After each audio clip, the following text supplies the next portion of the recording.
ప్రాణాలు అర్పించే త్యాగ చరిత్ర కాంగ్రెస్ పార్టీకి ఉందని చెప్పి అంటున్నా. జాతీయ భావాలు కలిగినటువంటి వీళ్ళ ఈ దేశం పౌరుడు ఏదైతుందో వీళ్ళ కాంగ్రెస్ పార్టీకి అండగా నిలవాలని చెప్పి తలుస్తున్నట్టు మన క్లియర్ కొట్టొచ్చులు కనపడుతుందని చెప్పి అంటుండే.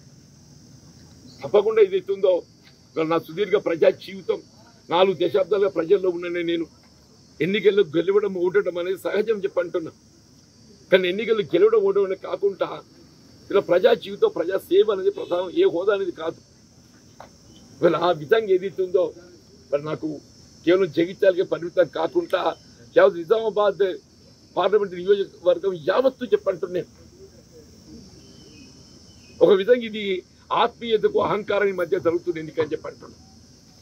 ఆత్మీయతకు అహంకారానికి మధ్య జరుగుతున్న ఎన్నికని చెప్పంటున్నాను. జీవన్ రెడ్డి అంటే ఒక ఆత్మీయత అని చెప్పంటున్నా. ఒక నిరుపేద వర్గం ఎవరే కానీ తమ సమస్యలు కష్టసుఖాలు చెప్పుకోవడానికి కొరకు ఏదైతుందో అవకాశం కల్పించేది జీవన్ రెడ్డి దగ్గర మాకు లభిస్తుంది అని ఒక కాన్ఫిడెన్స్, ఒక విశ్వాసం చెప్పంటున్నా. ఆ ఆత్మీయత అనేది జీవన్ రెడ్డి దగ్గర కనబడుతుంది చెప్పంటున్నా. ఎదురు వ్యక్తి అరవింద్ దగ్గర అహంకారం తప్ప ఏం మిగిలి లేదు, అహంకారం తప్ప వేరే ఏం మిగిలి లేని చెప్పంటున్నా.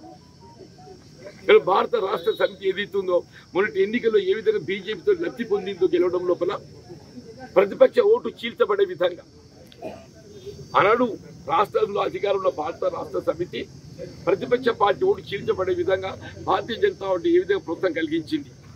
ఇవాళ ఏదైతే మళ్ళీ అది దాని ప్రతి ఉపకారం ఏదైతుందో బీజేపీకి లబ్ధి ఒనగూర్చబడే విధంగా ఏదైతుందో వాళ్ళ ప్రక్రియ కొనసాగుతుంది. వాడు ఏ కండవ కప్పుంటున్నది కాదు, వాడు ఎటువంటి ఏమంటున్నది గమనించాలని చెప్పంటుంది.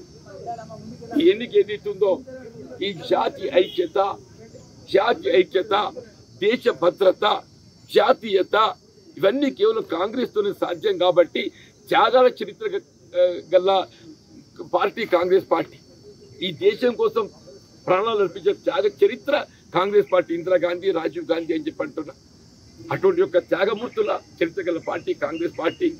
తప్పకుండా ప్రజలు ఏదైతుందో నేను గ్రామీణ ప్రాంతం పర్యటిస్తుంటే అంటే the voter turnout it gives me lot of confidence that I'll get through with a big margin.